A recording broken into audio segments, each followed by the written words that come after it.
everybody. This is the Planning Commission meeting for Mendocino County for November 3rd, 2022. And I would like to call this meeting to order at 9 a.m.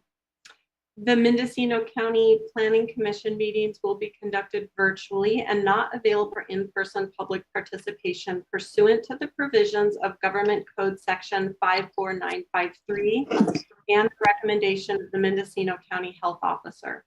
Meetings are live streamed and available for viewing on the Mendocino County YouTube page at youtube.com/Mendocino County Video.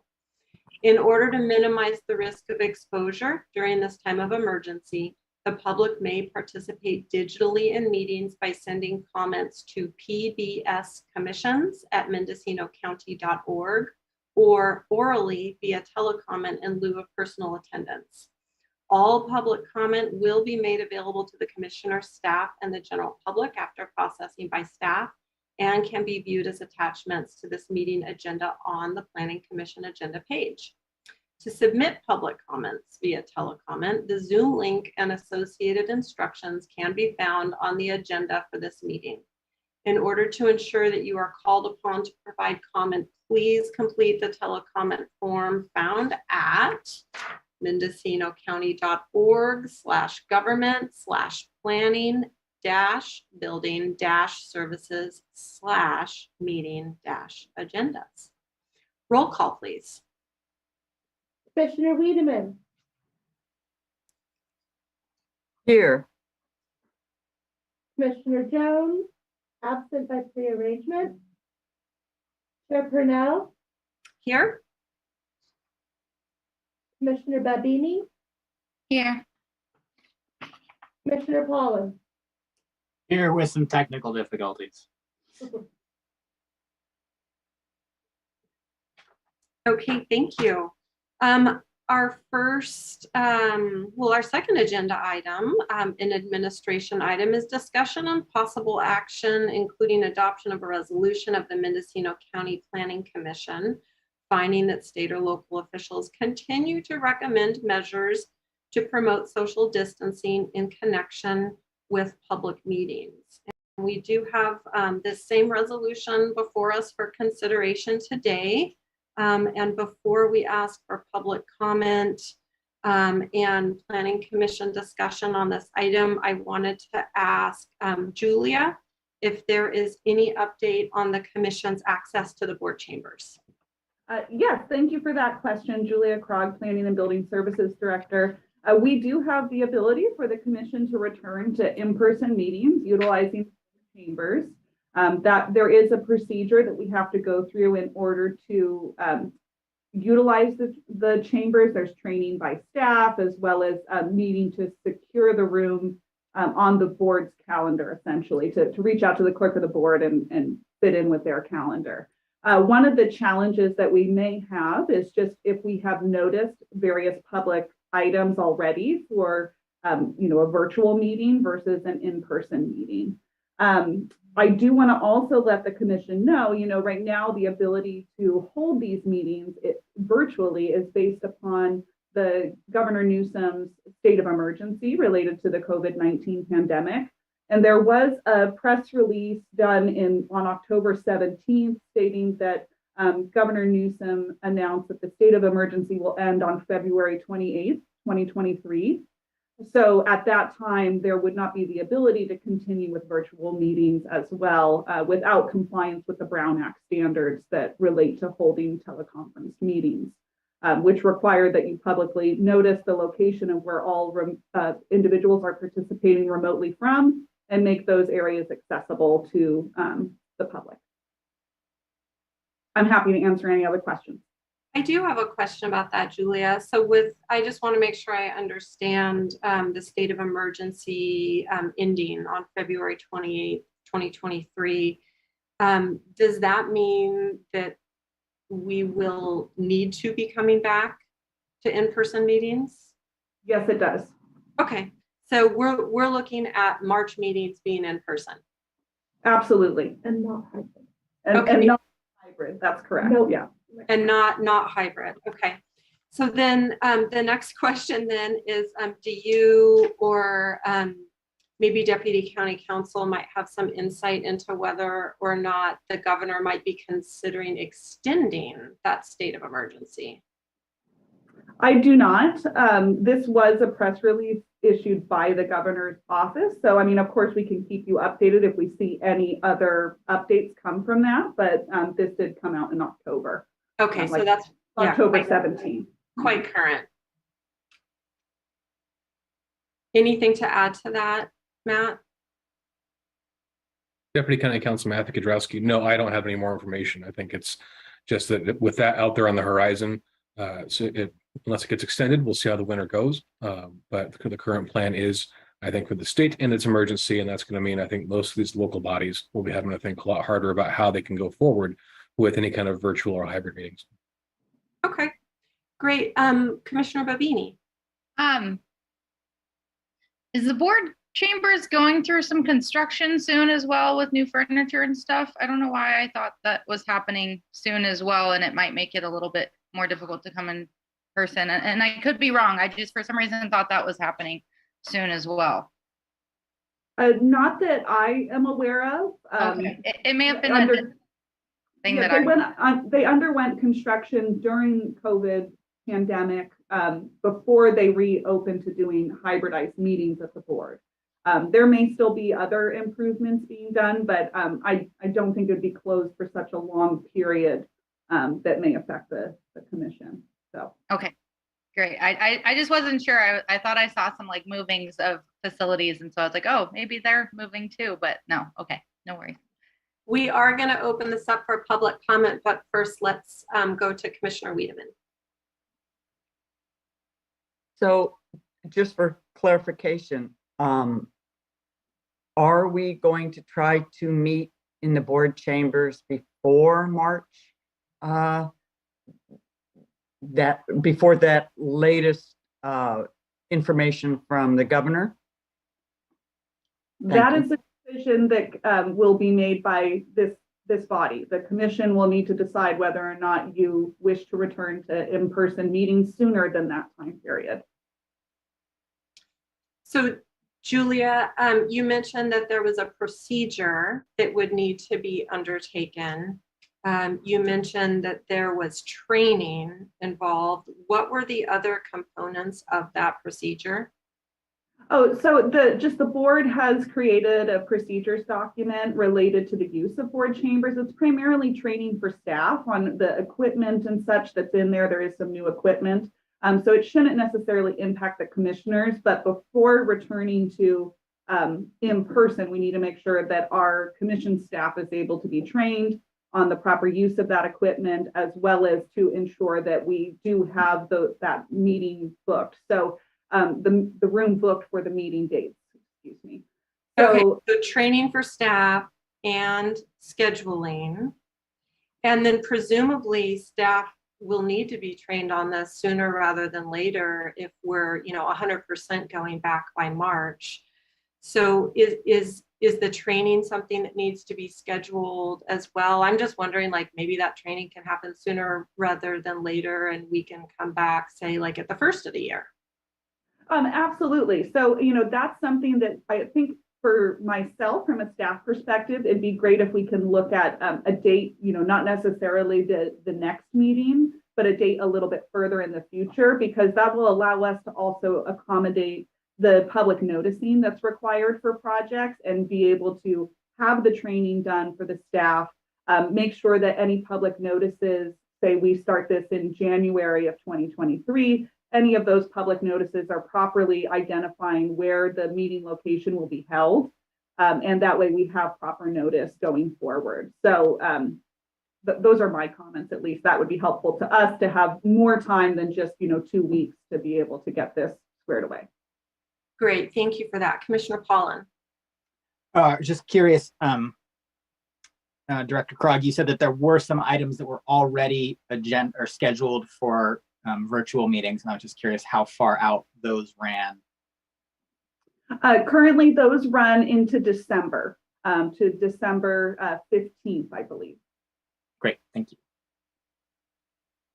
Okay, Commissioner Wiedemann. So it sounds like it's all falling in place for us to meet in January. Start the new year off actually meeting each other and sitting in a room discussing our issues. I would support that. As would I. Let's take this opportunity to see if there's any public comment on this item. There are several hands raised. So we're going to go ahead and start with Ms. Anna Marie Weibel, and I'm going to share my screen for a timer. And Ms. Weibel, you've been, just state your name for the record, and I'll start the time when you begin speaking. Good morning. Can you hear me? Yes. Great. I am in support of having on-site meetings again. And I know one question was answered by Julia Krog, the director, in terms of if that meant that the Planning Commission would all attend the Board of Supervisors chamber. How is that in regards to people who want to make comments? Would they also need to show up in person in Ukiah, or would it still be possible for them to call in or attend via Zoom? That is my question.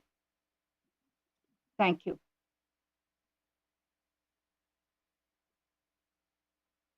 Would you like for me to answer that question? Please. Okay, yes. So we can certainly look into what it would take to do hybridized meetings in January. But again, that's only going to be until the state of emergency ends. So that would be from January to February, basically. So as of right now, we have not planned, nor do we really have the staffing capacity for doing hybridized meetings. I know for the clerk of the board staff, it takes 3 staff members to run a hybridized meeting for them. We have 1 commission services supervisor at this time. So, that's where I can't say definitively, yes, you would be able to participate virtually. I would plan to be participating in person, and knowing that in March, certainly there would not be that virtual participation option. Thank you for that clarification. Commissioner Babini, if your response is like in direct response to that public comment, let's take it. Otherwise, we'll just stick with public comment and then come back to the commission. It is. I wasn't sure if part of her question was about virtual, via Zoom, but then part was also just calling in, right, to leave comment. And I didn't know if that was looped in with the hybrid, or if that was just standard being able to make call comments.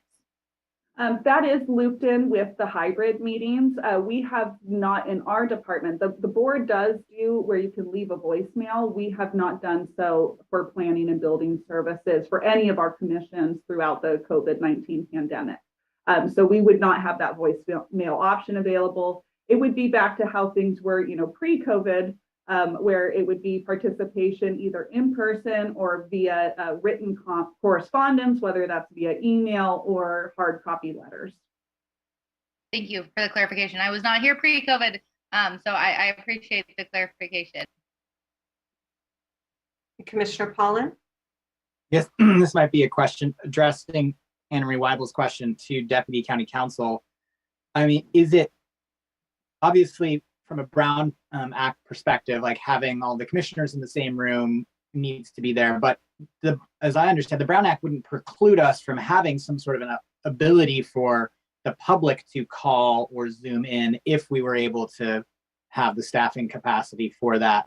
And if that is true, I would love us to try and find a way to, however it works budgetarily, to have a way for public participation to continue to occur remotely, because for our disparate parts of the county, it's certainly been one advantage of this format is for people to be able to participate from remote locations. So I guess the first question is to Deputy County Counsel, would there be a Brown Act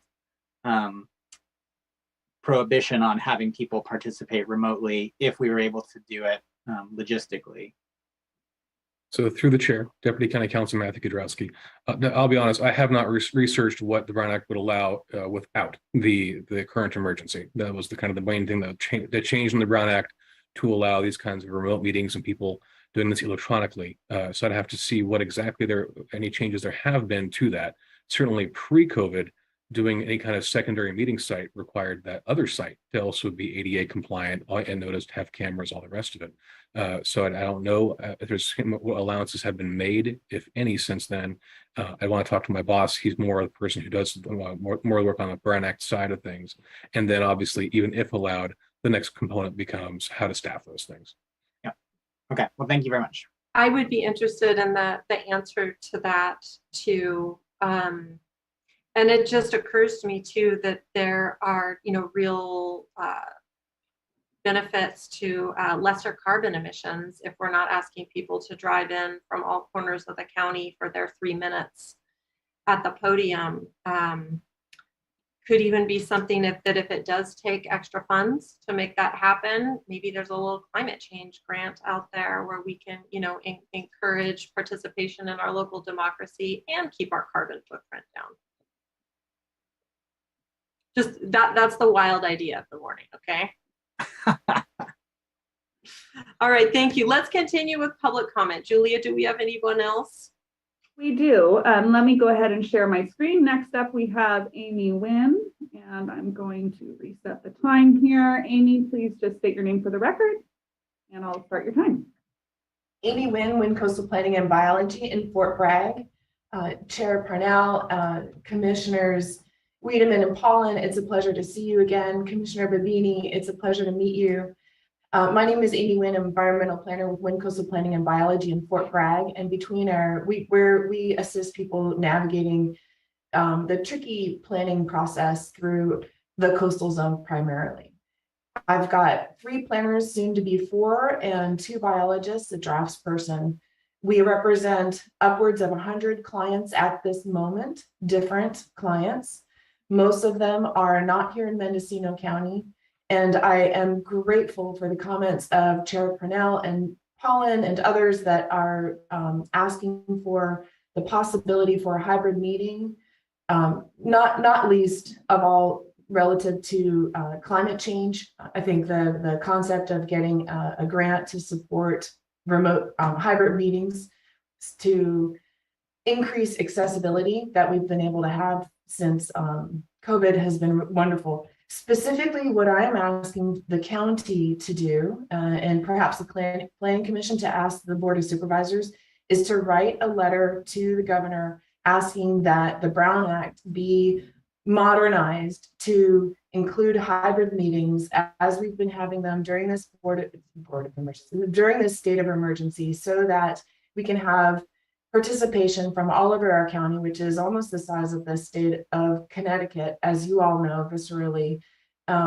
Public participation is essential. I completely support and Planning Commission themselves being back together in one room, and for the ability for the public to be present in one room. Face-to-face is ideal. Sometimes we can't do face-to-face and actually participate in our public meetings and, by extension, democracy. So please, I would ask that the planning commissioners write a letter to the Board of Supervisors asking that the governor and the legislature change modernize the Brown Act to allow for public meetings to occur hybrid. Thank you so much. All right, we do have another public commenter. Next up, we have Tara Jackson.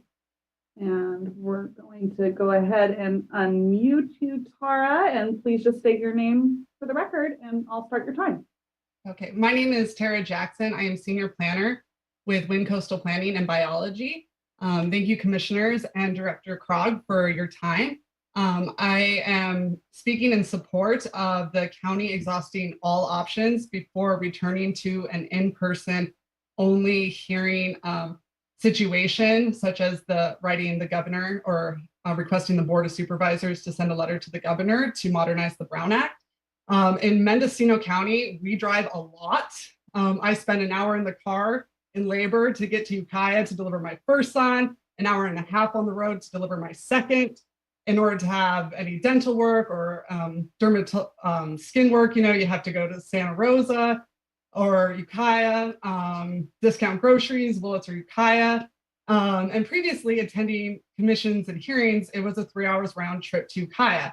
Now you can't deliver a baby via Zoom or have a root canal or get a mole removed, but COVID has showed us that at the very least, we can conduct government business via Zoom. Being able to conduct these hearings via Zoom has allowed for hundreds of dollars in citizen savings by reducing fuel costs. And it seems in the era of high inflation and fuel prices to insist and not exhaust all options that we return to a system in which one needs to fill up their truck, pay for childcare, drive up the mountain or from the coast, get to Ukiah and participate in maybe 3 to 30 minutes of hearing and then drive home is just an extra burden on the public when if there is the possibility of having hybrid meetings, I think that it would be very beneficial to the public. And as Commissioner Parnell pointed out, in reducing carbon emissions. Full disclosure, I have relocated to Arkansas, and so I do have a vested interest in hearings maintaining a virtual option in order for me to continue to support clients in front of hearing bodies. But I am not the only consultant that does not live in the area. So as I stated before, this reduces costs for individuals having to drive to Ukiah, but it also reduces costs for applicants paying for consultants to drive around the state. We have consultants in Shasta or in Santa Rosa, and now they've been able to participate via Zoom, and that has definitely reduced costs. It's very important as a mother of young children. I've been able to take care of my baby even during a hearing. My older child is sick right now, and I have him in the other room. It's not chaos or a disaster. Instead, it's just me coming to work while still being able to take care of my children. So I do ask that the county really explore all options in order to have a hybrid meeting so that we can, reduce costs, maintain flexibility, and support Mendocino working families. Thank you very much. Okay, and next up we have a Paul. And so Paul, we're going to go ahead and give you permission to speak here. Please state your name for the record. Paul Clark. Just a couple of quick comments. I think most people agree that a hybrid situation is the best way to go. I'm surprised at this point that the state hasn't made some movement towards that. Not actually surprised, it's frustrating. But being the cynic that I am, I wonder if you might share with the public how much funding the county is receiving to keep these meetings going the way they are remotely. From any state, federal, or other agencies. It'd be interesting to know. I know there's some money flowing around there. Thank you.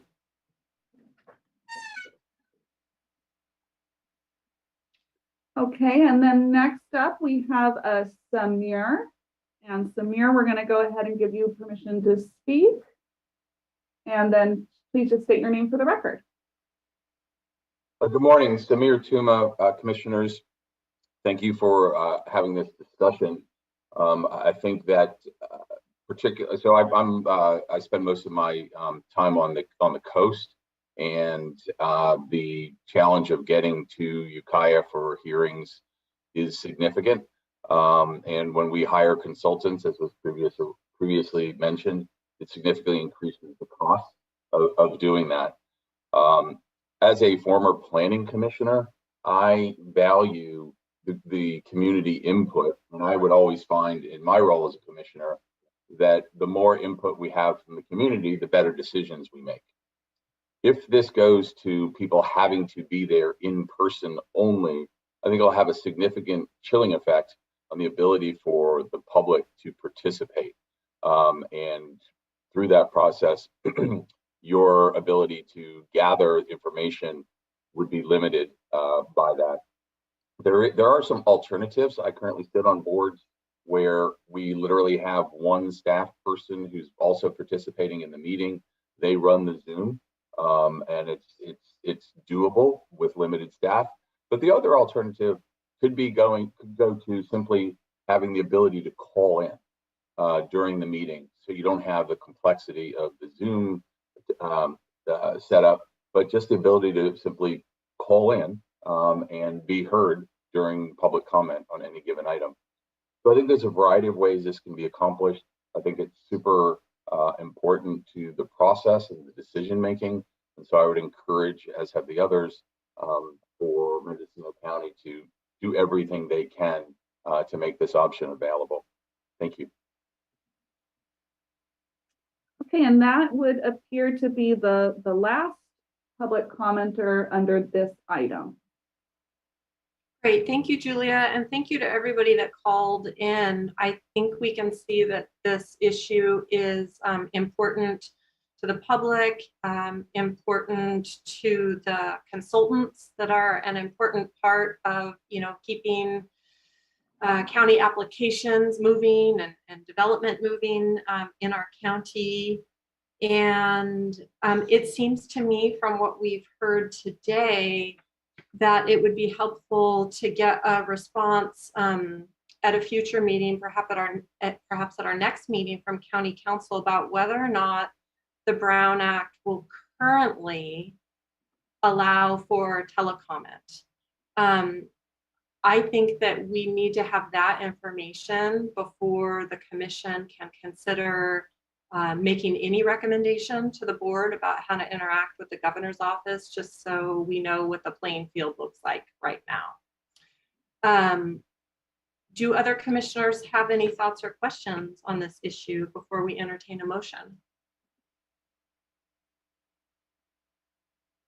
Commissioner Babini? I really appreciate the public comments that we received, because I do think that it maybe brings a different perspective from us. There are some of us who, like myself, I live here in Ukiah. I don't see that heavier cost from driving in, but it is nice to see that we have public who are very much still interested in participating, that, they want to continue to be able to do that, but don't have maybe the, that will have a harder time doing that if we return to fully in person. Commissioner Wiedemann.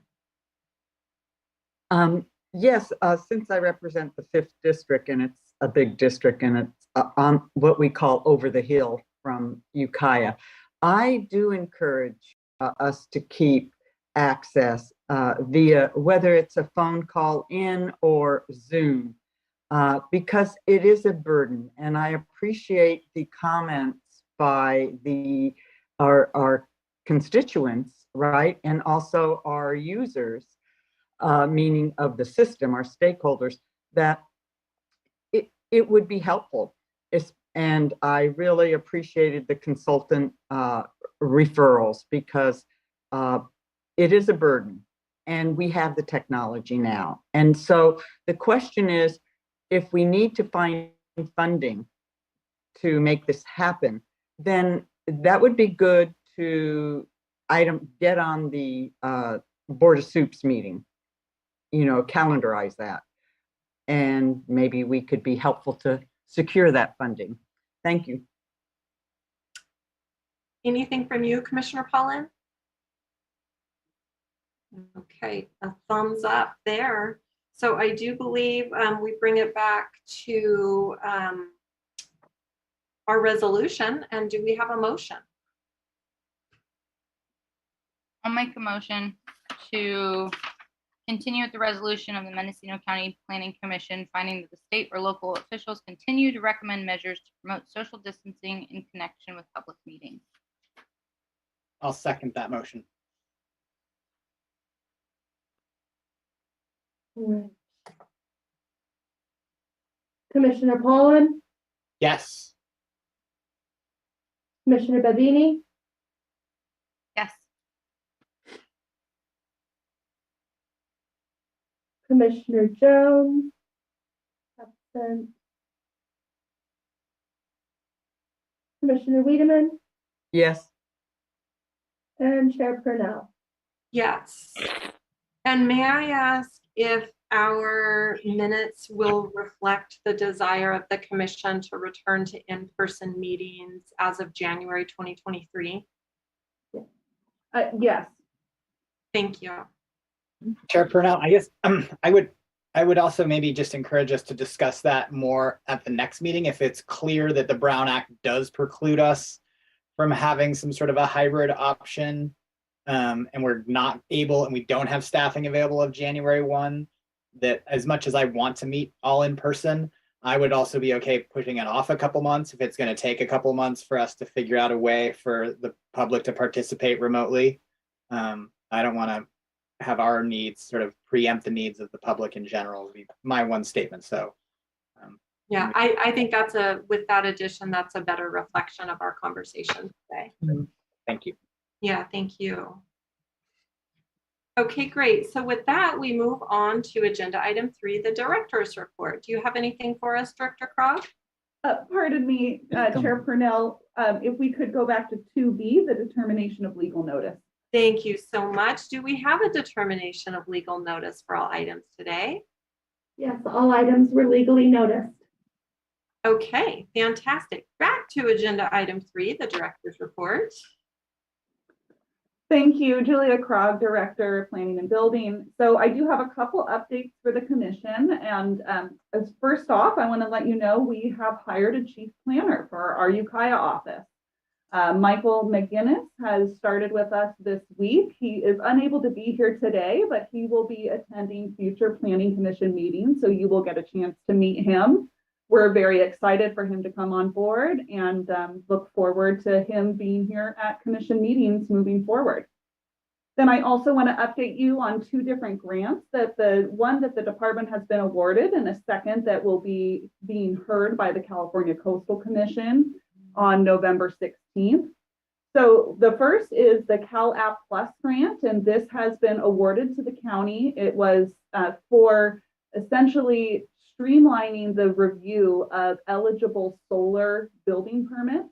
And this is essentially an automated plan check system. So it will really help to speed up the process on getting those eligible solar applications moved through and to construction. So we're very excited about that. There will be some both software upgrades that need to occur and connecting to our current tracking system. And so there is going to be a bit of time in getting this off the ground, but we are really excited about that new opportunity.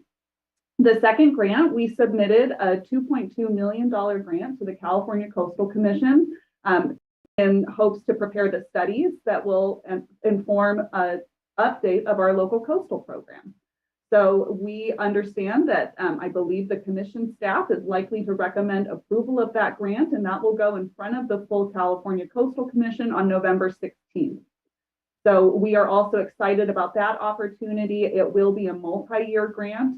So it will be beginning in likely fiscal year 2023, 2024, which would be June of 2023. And it will require that all funds are encumbered by June of 2026, I believe. So that's going to be a several year grant, but that will be a large work product for this commission as well in working through the review of that. So of course, I'll let you know if we are awarded that grant, but that concludes my director's report at this time. Thank you. Thank you, and congrats on the automated plan check for solar grant. Are there any questions for the director from the commission? Commissioner Wiedemann? Yes, I on the solar grant, does that also include ground mount pedestals? So you know, solar I have to look at the exact ones that have been that are eligible for it. I know it does cover rooftop. I'm not certain about the ground mount. Okay, thank you. Yeah. Would you be able to send that information out to the commission? Sure. Thank you.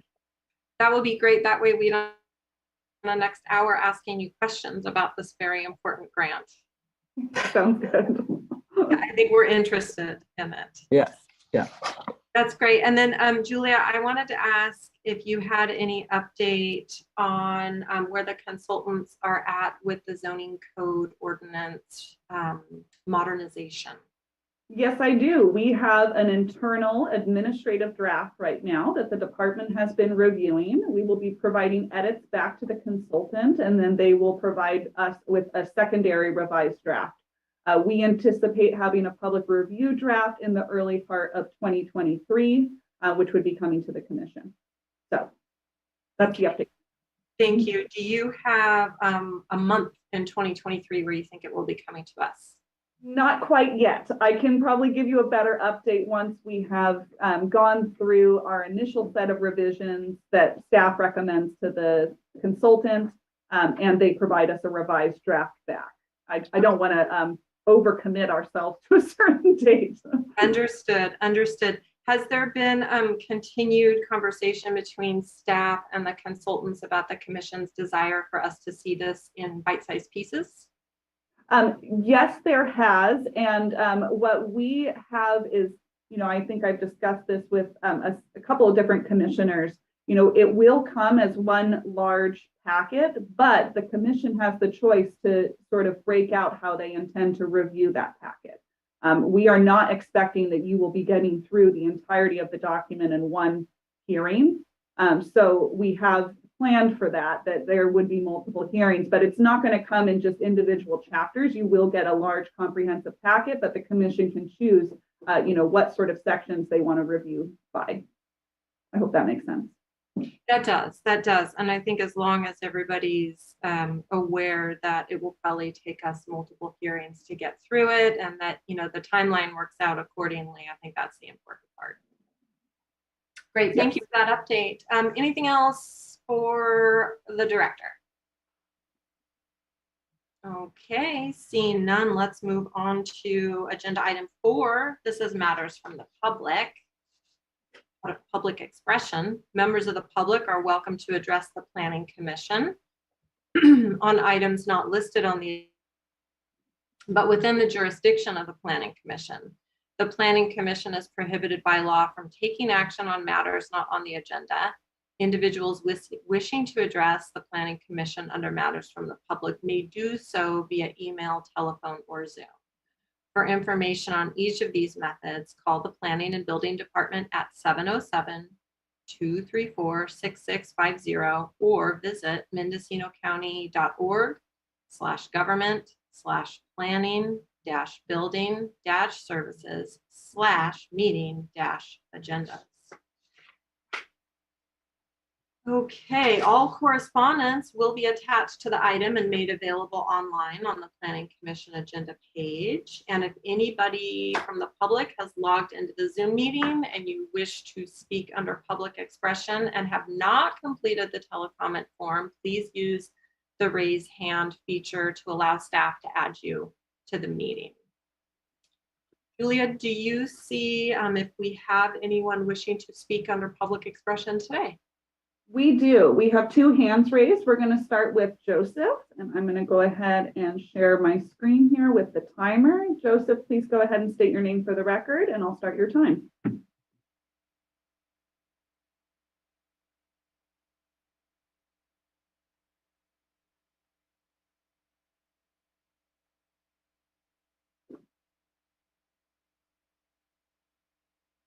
Can you hear me?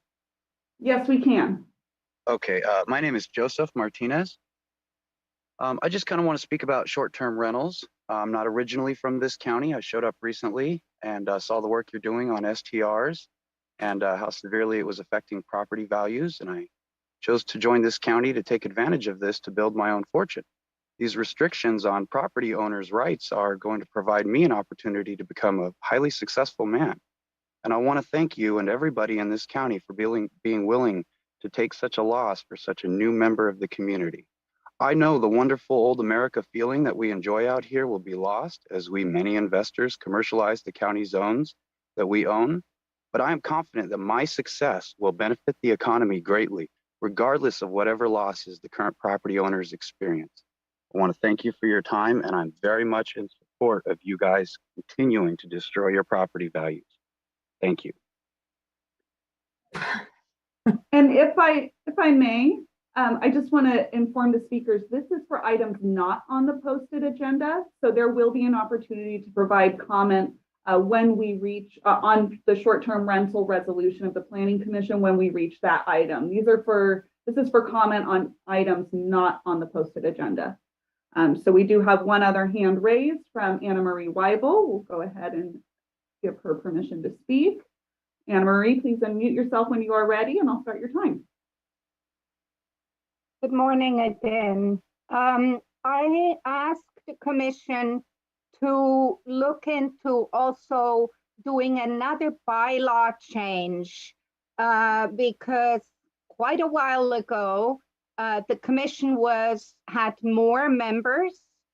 And so the bylaws made sense in terms of how many votes are needed for a specific item, or what a quorum means, whether it's the majority or affirmative vote.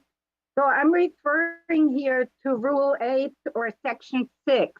And it seems that that got lost when the bylaw change was going to happen in terms of adding Rule 14, which you voted not to act on. But what wasn't covered was changing that, because with 5 commissioners and one often being absent for whatever reason, it seems hard to be able to vote in a way where if the public wants to appeal, then would not have a chance to appeal. And that came up, I believe it was the cell tower in the Willits area, Pine Mountain, where the public could not appeal because of the way the bylaws were written. And this one member of the commission informed the commission that they were going to be absent on that day 4 months ahead of time. And so it does seem not fair that the public has no ability to appeal a situation just because the bylaws have not been updated. And I am urging you to put that on the next agenda as an item. Thank you very much. But I actually had other comments in terms of 5G. Please review the guidelines, wireless guidelines for the county. 5G is a weapon system. We have it now in Fort Bragg and Ukiah. It's disguised as a telecommunication infrastructure. It's an experimental system. And also quickly, in terms of the short-term rentals, one comment was only, didn't have all the pages listed online by Glenn Shine. If you could correct. Okay. And I'll just note for the speaker that has been corrected in terms of the pages posted. Great, thank you, Julia, and thank you to those that called in for public expression. Those are our 2 callers, correct? Correct. Okay, great. And I wanted to make a request on that note of the bylaws. If the Commission Services Director could email the Commission, just so we all make sure we're working from the most current version of bylaws. If you could just email those bylaws out to us and give us a chance to review those on our own time, that would be helpful. Yes, we can do that. Thank you so much. Okay, moving on to our consent calendar. Item 5, we have none, which takes us to agenda item 6A, the regular calendar, which is discussion and possible action, including presentation by the Planning Commission Ad Hoc Committee on Short-Term Rentals and possible adoption of a resolution providing clarification regarding interpretation of the applicability of Mendocino County Code Section 20.164.015L and 20.024.135 as they relate to occupancy of a single-family residence as transient habitation. At this point, I would like to ask staff how many calls or people we have waiting to telecomment on this issue. There are 28 attendees in the meeting. And 3 telecomment requests have been received, but I do see 28 attendees. I'm unsure if all of them will want to provide comment when that time comes. But this was publicly noticed, so I imagine many do wish to provide comment. Great, and I did want to follow up on that public noticing. I understand that it has been publicly noticed. I was not at our last meeting, but I did review it on the video, and I know that there was conversation about the most appropriate place for public noticing. What was decided on that? Where was it noticed? Absolutely. So we did do a newspaper notice in the Ukiah Daily Journal, as well as we worked with our executive office to do a press release. That press release went out over social media, went out to all media partners, was posted publicly on the department and the executive office webpage. And I believe because we have received quite a bit of comment back that many folks were reached through that notification procedure. Wonderful. Thank you. Thank you. Thank you. Okay. Fantastic. We will get to the public comment. At this point, I want to go over to our ad hoc committee. I want to note for the record that we only have one member of the committee here today, Commissioner Wiedemann, and with that, I will turn it over to you. Yes, on the public notice, I know it went to Ukiah Daily Journal. When can you expand the other places it was advertised, so to speak, via the internet, I guess, is what you're saying? Essentially, yes. And we chose the Ukiah Daily Journal because typical notice procedures require that you need to notice within one newspaper of general circulation within the county. And while this item does not actually require public notice beyond being posted on the public agenda and being made available, this was above and beyond. And so for each newspaper you notice within, it does come at a cost to the department, close to almost $400 per notification in a newspaper. So that is why we elected to do one newspaper, the typical kind of county seat newspaper of the Ukiah Daily Journal, and then did a press release, which would allow for if other news agencies wish to report on it, they can certainly do so within their newspapers. It also provides that it goes out on social media, which is, I think, based upon the discussion at the last meeting, was one of the mechanisms that I heard through the commission they felt was one of the better ways to reach the public at this time.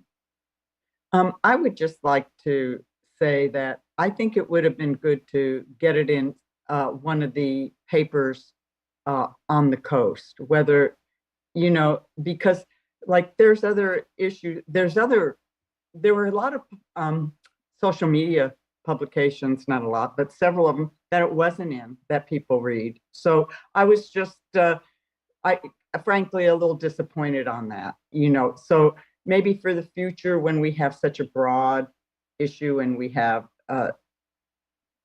sometimes I feel like it might be worth the cost to alert the areas outside the 101 corridor, because we don't really read the Ukiah Daily Journal, and we have other papers, whether it's the ICO, whether it's, there's other papers here. So that's just what I want to say. And it's on that, just to reflect it, maybe broader on another issue. With that comment. If I may just note, Commissioner Wiedemann, I just want to let you know that many of the comment letters submitted have come from folks on the coast in Mendocino, right, 5th District. So I do feel like we did reach a large portion of the public. And I believe it was Commissioner Jones who said that not many people read the public notices in newspapers. That's why we tried to limit that and went more. Fine.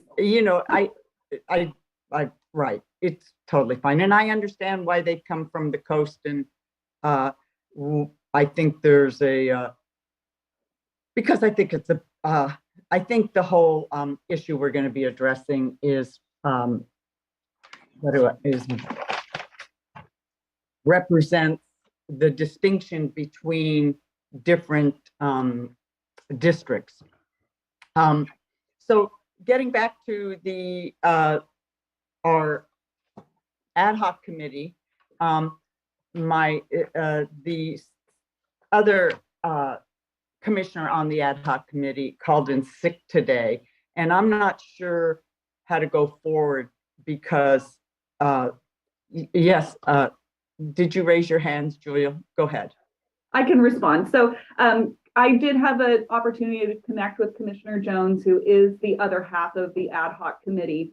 And if you recall, at the last meeting, there was discussion about preparing a background packet as well for the commission, because there had been some questions regarding, sort of like the proliferation of vacation home rentals and just some general background information on short-term rentals, vacation home rentals within the county in general. In speaking with Commissioner Jones, due to a variety of reasons, that packet was not able to be ready for today's meeting.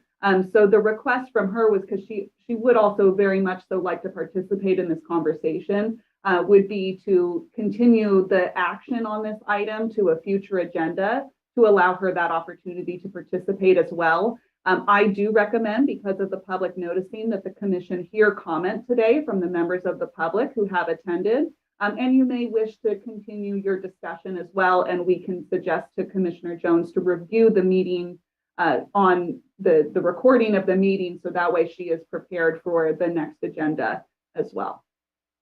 And that is how I would like to proceed as well today. So Commissioner Wiedemann, as our ad hoc member in attendance, is there any introduction that you would like to give before we open public comment on this item?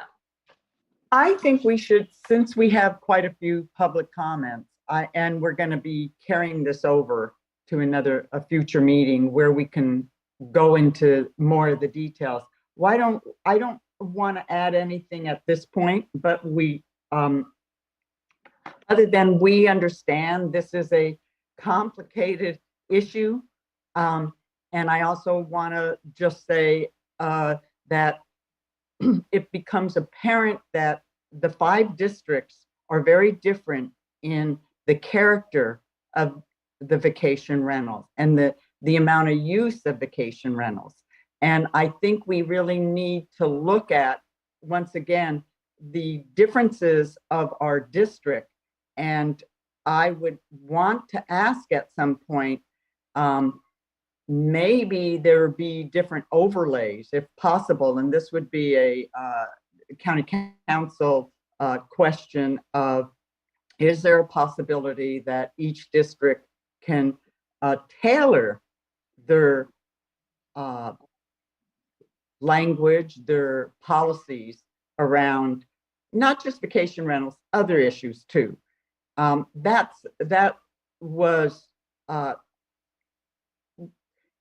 I think, for the ad hoc committee, especially at the last meeting, that became very evident in our discussions. So that said, I'm going to just roll it to back to the chair, and I look forward to continuing the item. And if I may, Chair Purnell, I would just like to provide sort of the options for dates of continuance, so the commission has that in mind as we move forward. So obviously the earliest continuance date could be to November 17th, which is your next meeting. Otherwise, staff would suggest December 15th, just due to some of our internal staffing limitations on the December 1st agenda. So those would be the 2 options. Staff would recommend either November 17th or December 15th. Thank you, Julia. We'll take that into consideration. I'm going to open public comment here momentarily, but first just wanted to clarify, because we have received some letters from the public and have read those, and some of those letters have referenced this as an ordinance. And I just want to be clear, and I think that we have been at every meeting so far, but again, this gets a little technical here. We are not writing a new ordinance. We are not changing an ordinance. This is a resolution that will affect how staff interprets vacation rentals, because we are working with an antiquated zoning ordinance that existed before the current proliferation of vacation rentals. There's really one of two places in the current old but current zoning ordinance where that can be interpreted through. One is transient habitation, one is room and board. Prior to this discussion at the commission level, vacation rentals have been run through room and board. And so the discussion now is where is the best location in our ordinance to run vacation rentals through. So again, I just want to be clear, this is not a new ordinance. This commission does anticipate reviewing an updated zoning ordinance for inland Mendocino County sometime in 2023, which will more permanently address this issue. But for right now, because we know this is a hot button issue that's important for different reasons in different communities, we want to just be clear on how vacation rental applications will be interpreted at the county level. So I hope that is clarifying and helpful for our discussion today as we open public comment. So this is the point where we will address any commenters that have submitted their form and are waiting on the line. When called to speak, please state your name for the record. Public comment is limited to 3 minutes per person.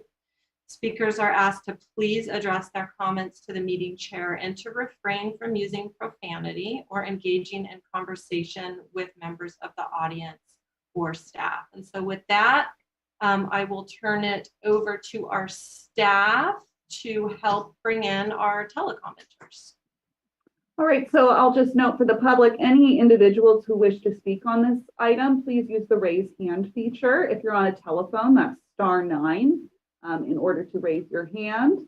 And I do see that we have, should we start with telecomment requesters?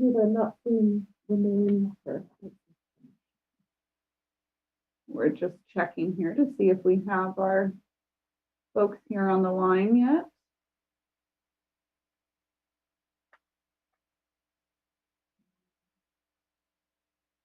Well, why don't we could go ahead and start with the two with their hands up, and we'll oh, here we go. So one of the members who wish to speak is Spencer Brewer. Spencer, I'm going to go ahead and share my screen here with a timer, and go ahead and unmute yourself. State your name for the record. Can you hear me? Yes, we can. My name is Spencer Brewer. I've been an Airbnb host for 12 years. I was one of the first in the counties. We live on a private road in Redwood Valley, which has 40 to 50 homes on the road. And we've been maintaining the road for the last 60 years. Basically, the county doesn't help with any road maintenance. The space that we have is attached to our home. It was our old recording studio, which we had for a number of years until the economy crashed, the music industry crashed. And so I had to sell the recording studio, all the gear, and we made it into an Airbnb. There is no kitchen or full bath attached inside that unit, so there is no ability to do a long-term rental. Over the years, we've paid well into 5 figures in taxes. I have tried 3 times to get a business license, and all times were denied because first, building and planning had a moratorium on this type of license till the ordinance was reviewed and voted by the board. And then the next 2 times, they asked for me to do a major use permit because of the ordinance not being updated on a county maintained road, which is one of the issues at hand right now. This has not been addressed, but on the August 1st, 2017 meeting, where this issue was initially brought up, several of us addressed the Board of Supervisors, and a vote was taken at that time that a major use permit was not needed to operate a short-term rental. And the language and the rules were then kicked back to building and planning to create a review and create a new ordinance. Seems like that particular vote at that time has not been addressed. In cases such as ours, we fall through the existing cracks where we send in our TOT bid bill every quarter. We pay our taxes, yet we cannot get a business license. And we are being asked to spend $7,500 for a major use permit on basically on an outdated ordinance on the books. Being on the Visit Ukiah board for years, as well as the Visit Mendocino Events Committee for years, we are staunch advocates around tourism in the county and operate our small short-term rental, which is a service to the county financially, by being proponents around supporting local businesses. So I really encourage you folks to look at folks like us and others like us that fall through the cracks, that we are not major corporations buying homes and putting them up for rent. All right, thank you. All right, thank you. So then let's see here. Next up, we have Samir. We're going to go ahead and unmute you, Samir, and state your name for the record. Good morning. Once again, Samir Tuma. Just a few comments. First is I recognize that today's item is limited to the inland area and doesn't necessarily apply to the coast. But it's also clear that over time, Mendocino County oftentimes does things inland first and then moves it to the coast. I want to reiterate Commissioner Wiedemann's comments regarding the fact that we do have a diverse county in different areas, and specifically on this topic of short-term rentals, it's very, very different on the coast than it is inland. For the most part, the homes that are short-term rented on the coast are quite expensive, and even if they weren't available for short-term rental, they really would not typically be available for workforce housing. So we're not really solving the workforce housing issue on the backs of these more expensive homes. There are much better ways to address the workforce housing issue. And in fact, I've been working with Supervisor Williams, and the Board of Supervisors has now brought forth an ordinance that potentially would allow tiny homes on wheels to exist. They're a great solution. They're used all over the state of California to address the workforce housing issue. But again, limiting these types of, putting these restrictions on houses on the coast are not going to address that issue. The other thing is, the major difference between inland and coast is that on the coast, almost the entire economy is tourism based. And so if we start taking these units out of circulation, we're going to be putting a lot of people out of work.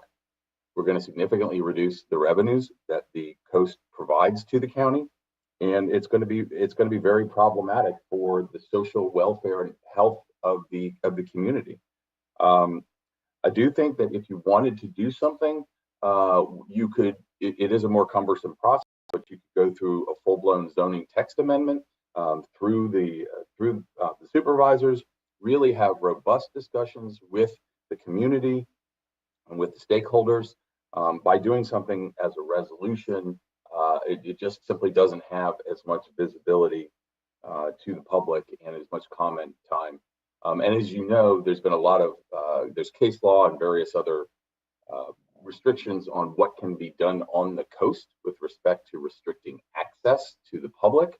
And so I think trying to bring this to the coast is fraught and will cost the county perhaps millions of dollars in litigation that they would eventually not prevail on. One last comment, the requirement for a major use permit is extremely onerous, costing somewhere between $40,000 and $80,000 to effectuate. That was time. Julia, I would like to make a brief comment before we continue on, just so that we might be able to more appropriately direct the public comment today. Please be aware that the issue before us today is in the inland zoning district. This is not a discussion about issues in the coastal zone. Also, please be aware that anybody that currently has a business license and is operating a vacation rental will not be affected by this new interpretation. So with that, let's take our next caller. Okay, let's see. Next up, we have Colin Morrow. Let me go ahead and share my screen.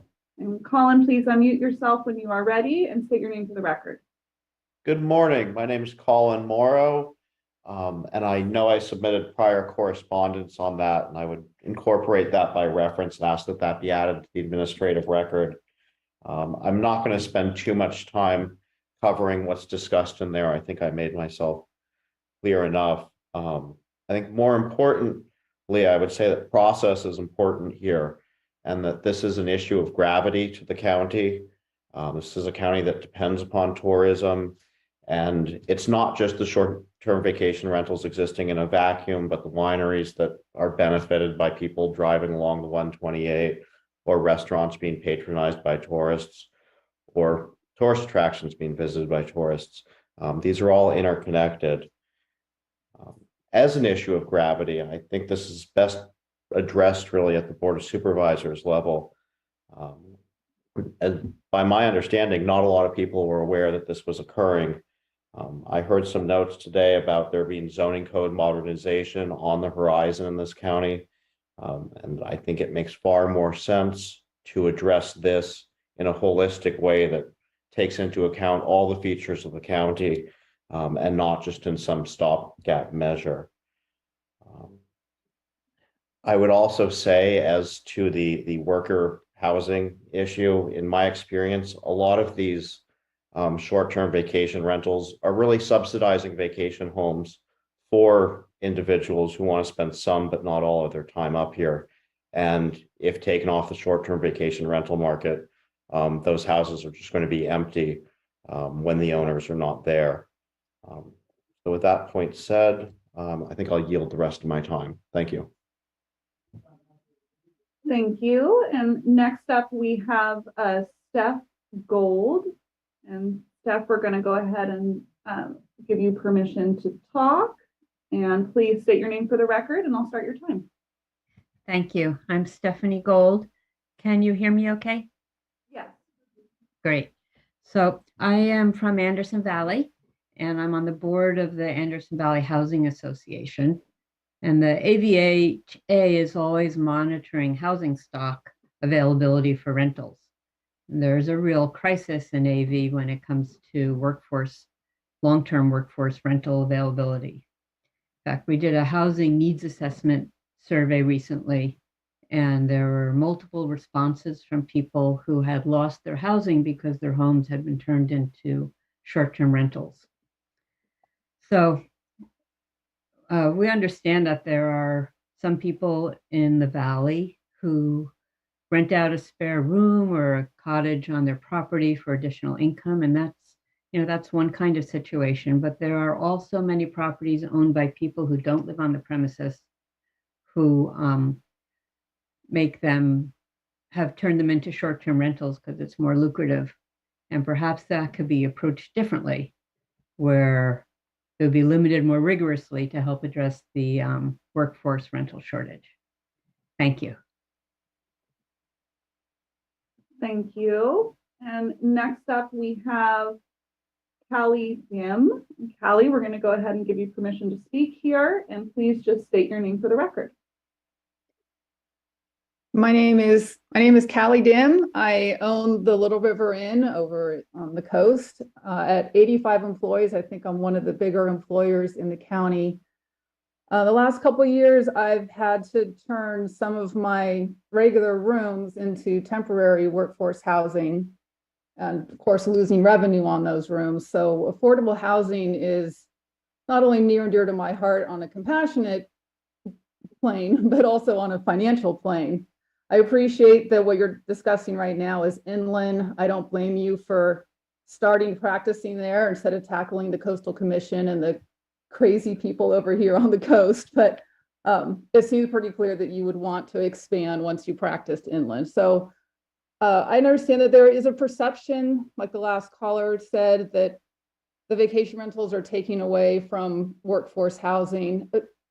It's a tiny bit true, but it's just a drop in the bucket. And if we start to decrease the number of vacation rentals, that's going to lower property values, like that very funny gentleman said during general comment. Lowering property values means less property taxes to the county.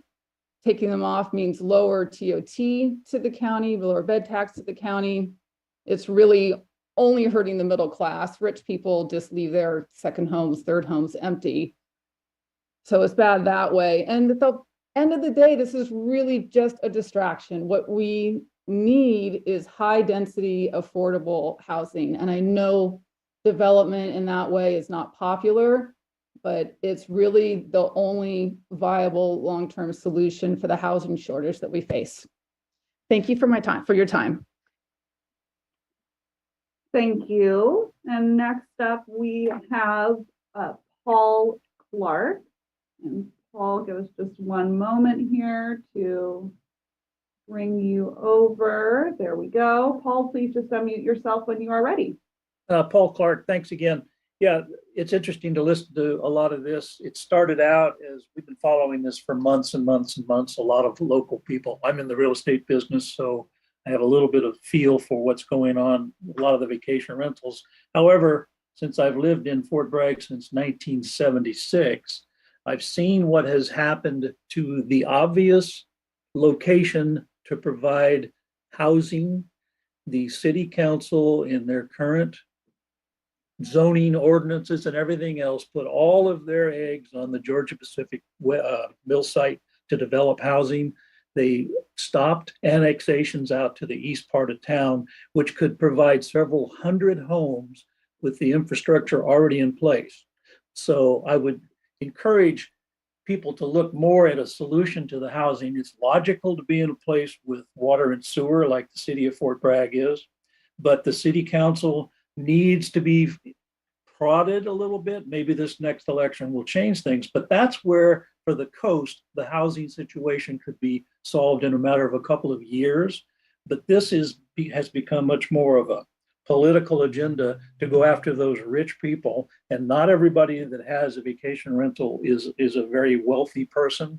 A lot of people use it to subsidize their income and keep themselves able to live on the coast. So I would encourage this to be promoted up to the Board of Supervisors, who is an elected body, not an appointed body taking this on their own ambitions, which are suspect, unfortunately. I think there's a lot more to this. It's a lot political, and it's frustrating to see it get to this point where this planning commission is just going to wave this magic resolution wand and put a lot of people out of business. Very frustrating at best. I do appreciate the time. There's a lot of money involved in the county with the bed tax and everything else. It makes no sense, and I haven't seen any financial analysis put forward that would show the impact of this to the county, which I think you guys are kind of responsible for that indirectly by not allowing people to pay bed tax. I've seen in the past many people had charges filed against them for not paying their bed tax, and I understand the county and the city especially goes after those folks wanting to collect that precious bed tax money, which they love. So anyway, I recommend you drop this thing completely and push it up to the Board of Supervisors. Thank you. Okay, and next up we have Joe Bradley. Joe, we've given you permission to speak. Please just mute yourself and state your name for the record. Good morning, Joe Bradley.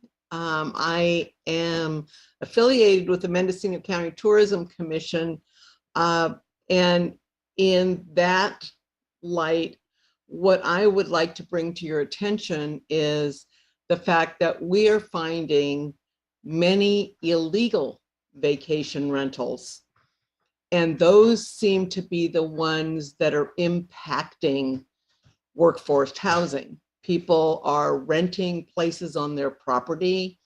There is people are allowing camping on their property with pit toilets. And these things come to light. I had somebody call me and bring up that there is a vacation rental smack in the middle of Mendocino within a block of Mendoza's market that advertises, but when I looked on the tax rolls, they are not legal. And so I would suggest that we tighten up what we're doing to get these places into compliance and then start looking at it. We have this problem on the coast, but those problems are also inland. And in the capacity of the jobs that I've done for the Tourism Commission, I am finding a lot of them. And they're in Anderson Valley, they're up the 101 corridor, and then obviously on the coast. But we need the TOT, that's our, our money that goes right into the general fund. And that's fine if people are paying it. I think if we were able to round up all the illegals, we would find that we'd have a better income, and we would then be able to say yes or no and make your decisions with a little more information. The other thing you need to remember is the bulk of the TOT that's collected for the county is out of Mendocino and Little River. I would also ask that we have better notice for these meetings. We didn't know anything about it here on the coast. I just happened to get a notice from one person that got a notice, and he distributed it to all lodging. But even the Tourism Commission had no notice of it. So thank you for the time, and thank you for what you're doing. But I do think we're putting the cart a little bit before the horse. Thank you. Thank you. And then it looks like this will be our last caller. We have Emily Griffin. And Emily, we're going to unmute you. Oh, and see a couple more hands being raised. So Emily, please state your name for the record, and I'll start your time. Thank you. My name is Emily Griffin. I live about 5 miles from the town of Mendocino, 5 miles from the coast, which means we're outside of the coastal zone, but we're in the inland zoning code. So, this affects a lot of folks on the Mendocino coast, even when you're not in the coastal zone. And I want to raise an issue very specific to our situation, which is, we own property that we purchased. We live there full time. I work at a nonprofit here in town. I coach youth soccer. My partner owns a shop in Fort Bragg, and we are in the process of building an ADU on our property. That ADU is designed to support our aging parents when the time comes. But, as you know, building houses is very, very expensive in Mendocino County. We built our original house, and we're building this one, and it's ridiculously expensive. So the only way we can build this ADU is if we rent it out short term when our aging parents are not using it. My read of your proposal is that it's not clear to me at all whether this would apply to our ADU or not, whether we could rent it out short term. And it looks like we would have to get a major use permit in order to do that, even though we live full time in our house.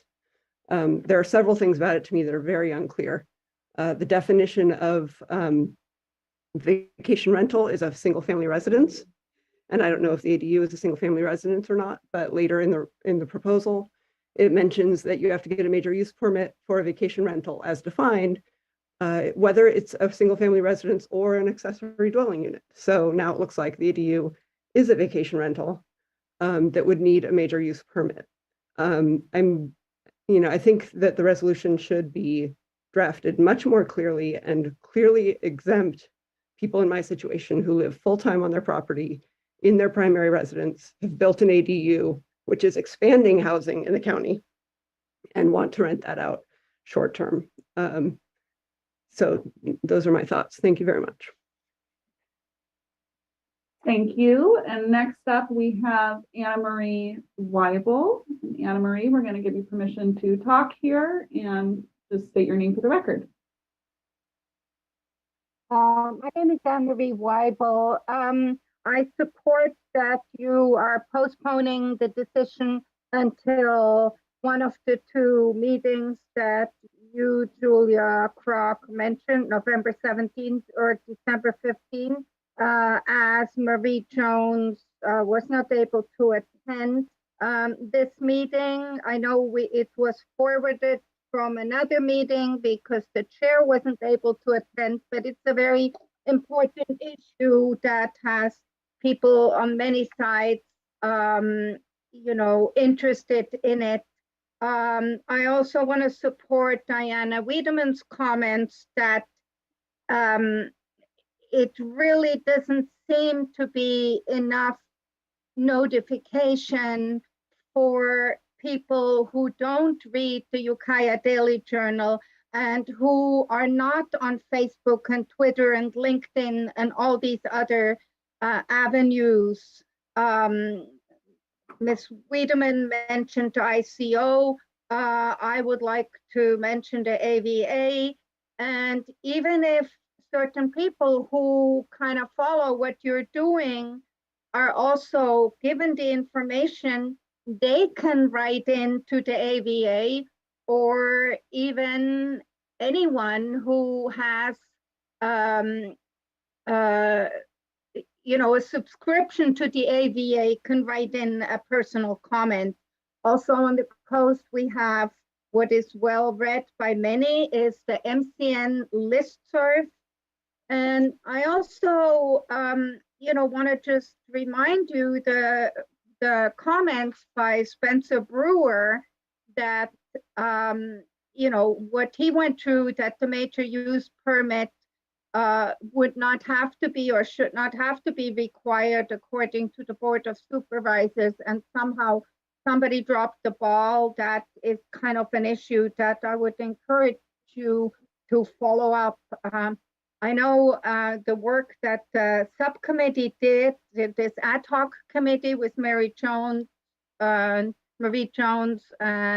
Ms. Wiedemann, kind of came out of a interesting situation here on the coast where people were wanting short-term rental and they don't live on the property, and it destroys community if things like that are happening. If this is a business venue that people do to maybe acquire cheap land if it's in the auction and then turn it around and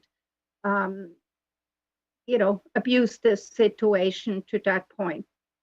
But not all situations are like that. Thank you. Thank you. And it looks like next up we have Doreen. Doreen, please state your name for the record and I will start your time. Hi, I'm Doreen Reel.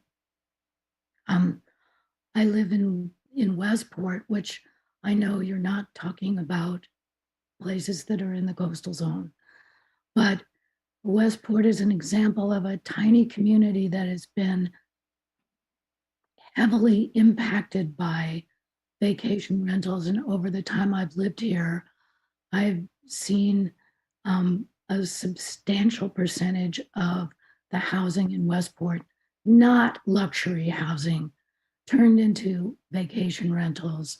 And there's no place for people to live who want to live in our community.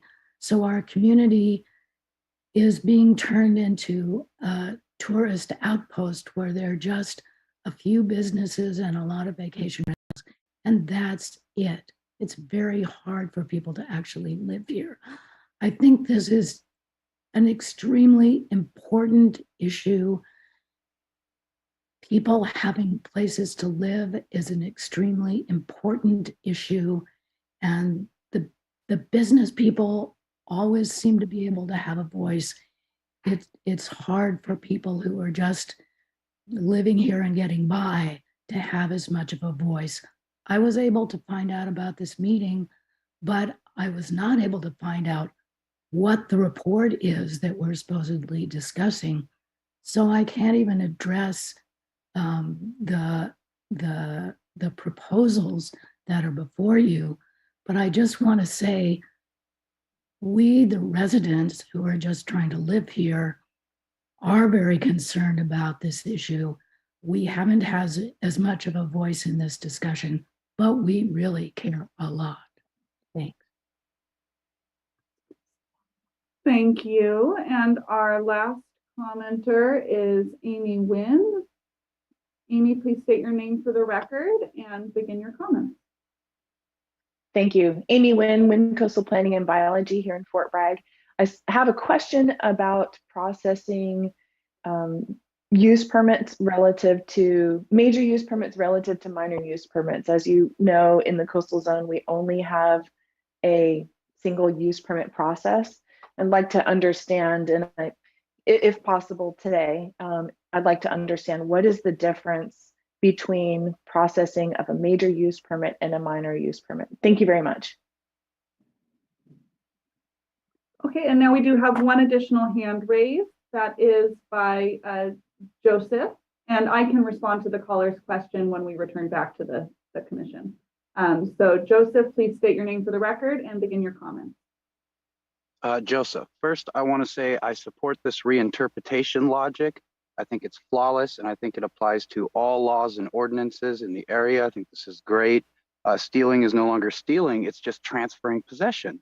And second, I want to say I think it's very important that we support this act going after short-term rentals, because 4% of the housing units are obviously creating the biggest issue here, guys. We have to take these people down. They make up 4% of the housing units in the community.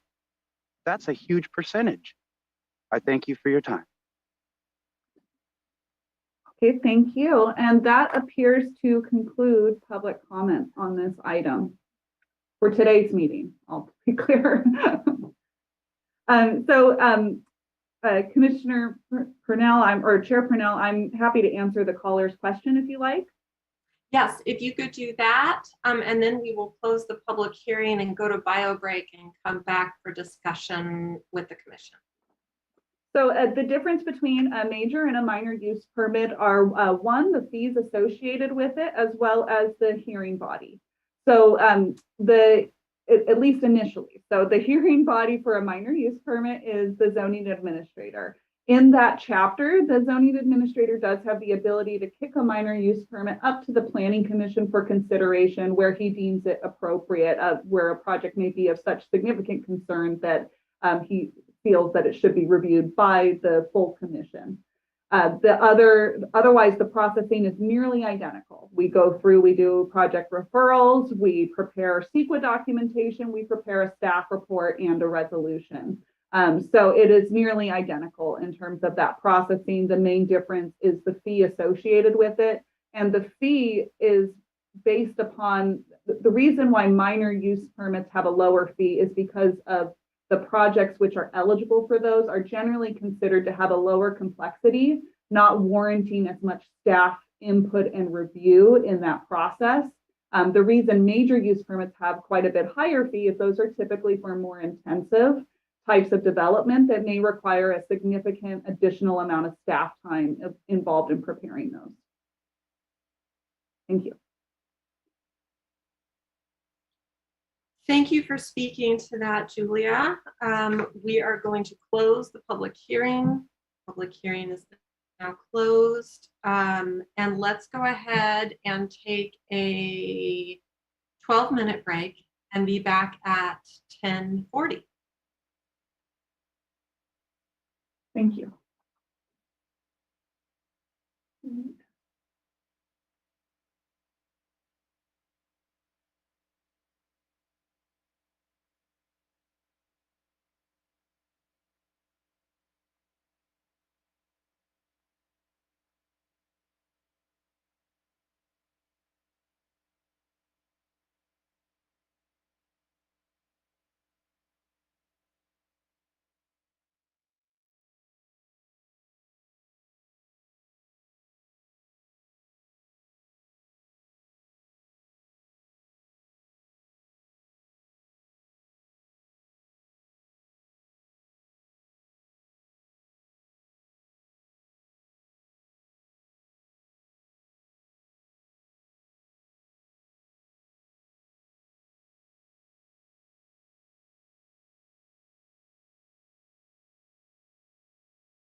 video?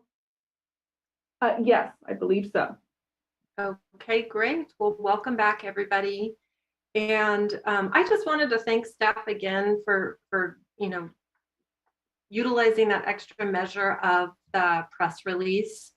Just judging by the public comment we received today, I can tell that the information got out there more. And I know that that's what the commission's been asking for on this issue, is to hear more from the public. So thank you to staff on that. And also thank you to members of the public that weighed in on this issue. It's not going to be solved today. So more public comment can still come in. But the discussion is really helpful. So we are bringing it back to the commission, and I thought what we would do is just go through one commissioner at a time to see if there are questions and comments. And let's start with Commissioner Babini, because you're first on my screen. Great. So since we're postponing this item, I don't have anything really for discussion at this time, because I want everyone, specifically both commissioners who are part of this ad hoc, because I think they'll have more information and more clarification for any of the questions that I do have. And so I am going to hold my questions until we can have that future meeting. Sounds good. Commissioner Wiedemann? Yes, I also want to thank the public who participated and the comments, because they were actually somewhat reflective of the diversity of the community and the, let's say, the gains and the losses that happen with vacation rentals and development, and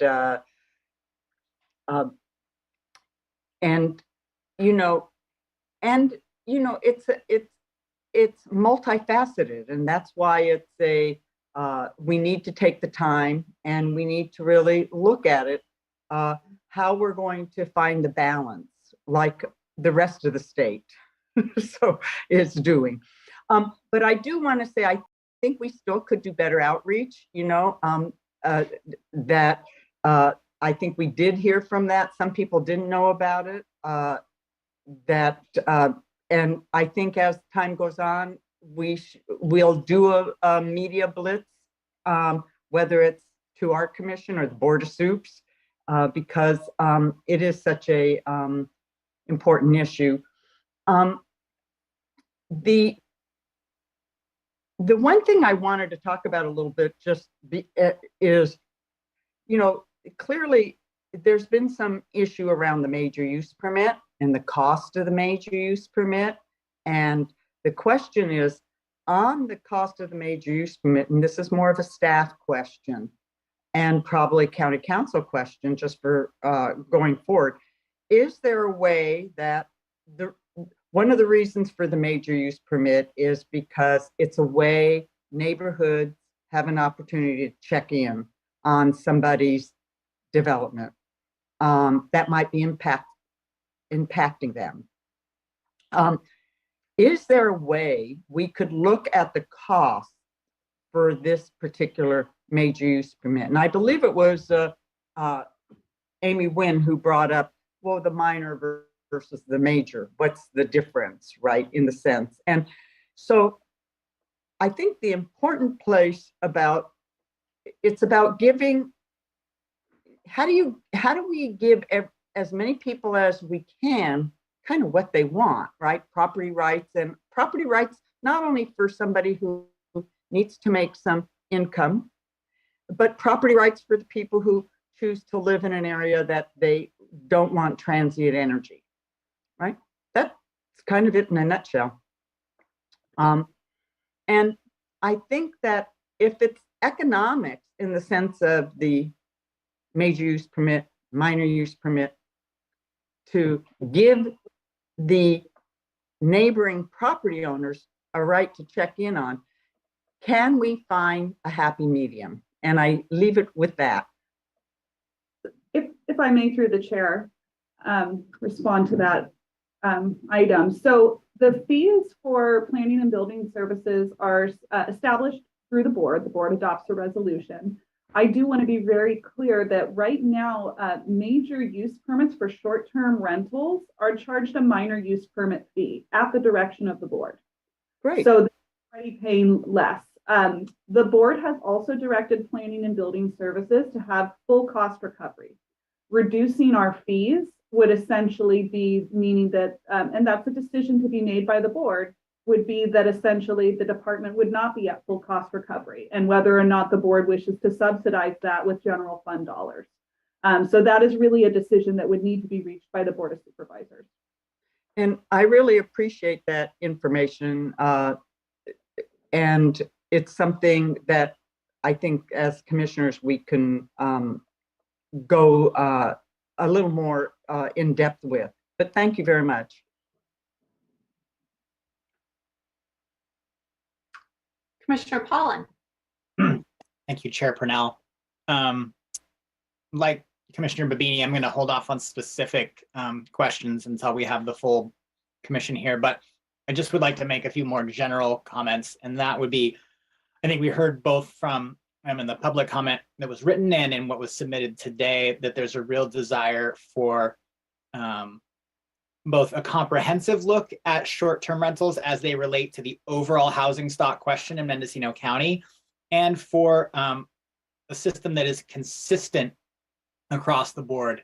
We did hear, at least in some of the written comment, from people saying there are certain uses that are not subject to more public scrutiny right now that may or may not have as greater impact on neighbors as a short-term vacation rental might. So I would really love us, and again, I don't know if the Planning Commission is the right venue or if it is the Board of Supervisors, but if we could add something to the conversation, I would love for the Planning Commission to look at how do we address these larger comprehensive issues in a way that's consistent for the people that are going to be directly affected and the neighborhoods that are impacted by this as well. So I'll leave it at that. Thank you. Julia, thank you for addressing the issue of which permit fees apply for short-term rentals. I suppose that when, my understanding from what you've told us is that currently the minor use permit fees apply. It sounds like there's a question as to whether those will continue to apply moving into the future. And I suppose that's something that when this commission does finally pass the resolution, we could also make a recommendation to the board on those fees. So that's something we might want to consider at that point. I'm not supportive of moving forward with the decision today, but I do think that I want to keep the conversation moving along. So I do have a couple extra questions that I'm hoping staff can help answer. Are you aware of any vacation rental applications currently in process? In the inland area, yes. In the inland area? Yes. Okay. And are those being interpreted through room and board or transient habitation? Room and board at this time. Those are going through room and board. So then my question is, at such a time that this commission does pass the resolution,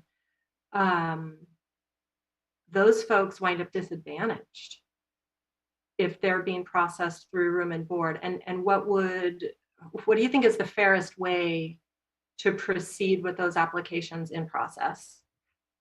So I will let you know, we have been, anytime we get a phone call, we tell folks about what has been going on with the Planning Commission and your potential interpretation. We have offered for folks to postpone moving forward on their applications pending the interpretation by the Planning Commission. Some have wanted to postpone, others have wanted to move forward.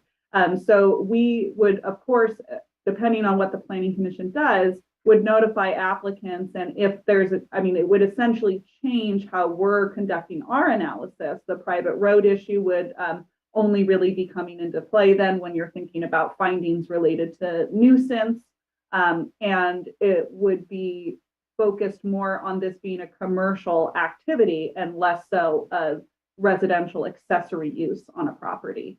So that we would be providing notification for folks that are currently in process, but some folks have wanted to move forward to hearing to try to get this resolved, especially if they are wanting to begin operations sooner than later. Absolutely. And I understand people not wanting to wait on local government to make decisions because people need to move ahead with their financial plans. Let me ask you this. If at the point that this commission makes a decision on the interpretation, and you were to notify the applicants of how the planning commission wants to see these processed, through which ordinance we want to see it processed, would it result in any cost to the applicants to basically make that correction to their application? Potentially. If we need to go back and conduct a re-referral to agencies, there is an application update fee that is triggered, and that would be a potential cost to the applicant. Okay, and do you happen to know what that fee is at this time?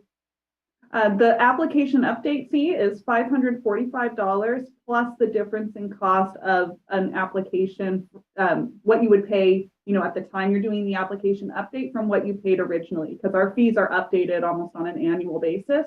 Sure. And so, some of these applications have been in process for a while, and so they would be responsible for covering the difference in cost. Okay. So I think that that's something then that we as commissioners need to keep in mind, is that the longer that we kick this can down the road without coming to a resolution, the bigger the window is. Like, the more people will have chosen to, submit their applications.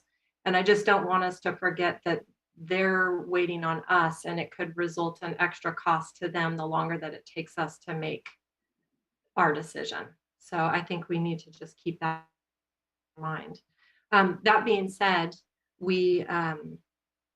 it's worth taking the time to have the public comment on this issue. Commissioner Wiedemann, did you want to comment on that? Yes, I did. I have a question for Julia, that what is the cost now for the minor? That the cost to get a permit if you need a permit because you're not on a public road? I can give you the base fee for us very easily. I need our permit tracking software in front of me to give you all the add-on fees from other agencies. A ballpark. It's in the $3,000 to $4,000 range. Okay, so it's not the 8,000, 7,000. No, that's not it. So I just want to be, that's information. That's good information. And I guess I would want to know, like, how many people, as Commissioner Parnell asked, how many are in the pipeline? What kind of numbers are we talking about? Oh, probably a handful. Okay, a handful. And then, of course, there are folks that may have submitted business licenses, which, if the Planning Commission does adopt this resolution, that we would not be able to approve those business licenses. Those would be requiring a use permit be obtained first. Right. Okay. Thank you. That's helpful to me. Thank you very much. Hopefully those folks can hurry up and get their business licenses. That'd be great. Okay, one more question for staff, and that is about, I was just based on the public comments today, and we've reviewed this before, but I think there's benefit to reviewing it again. Can you please help clarify the types of units available for short-term rentals under the current ordinance? We know that it's primary residence, and if I remember correctly, the current code specifically prohibits ADUs and junior ADUs from short-term rentals. Is that correct? So I'm going to just pull it up here so I have it in front of me too. Certainly in the coastal zone, there is an outright prohibition on utilizing ADUs. There is the requirement to record a deed restriction on junior ADUs, stating that those would not be utilized for short-term rental activities. And let me just pull up our chapter right now so I can read you how the language. Was that just in the coastal zone for ADU and junior ADU? No, that applies. The junior ADU applies inland, and what I am just pulling up right now is related to our ADUs inland. And let me just go through that real quick here. It does not have a prohibition underneath the ADU. For inland. Mm-hmm. Okay. That's helpful. And then detached bedrooms. Yeah, you so detached bedrooms, it's not that you can rent those as a separate unit. Those, because you do not have bath facilities in there, so you do not have a restroom in a detached bedroom. And then guest cottages are specifically prohibited in their definition from being rented for compensation or profit. Okay. So really, those should not be being utilized. Now, if you're renting your home and your property, you're renting it as essentially one unit there. So you may have a detached bedroom that's utilized as part of it, but you can't rent that separately from the rest of your property. Mm-hmm. And with the detached bedroom, are those explicitly prohibited in the code from being part of a rental? Guest cottages are specifically prohibited from being used for compensation or profit. But not detached bedrooms. Not detached bedrooms at this time, but I would caution because they do not have any sanitation facilities. Sure, but those could be provided through, through other means.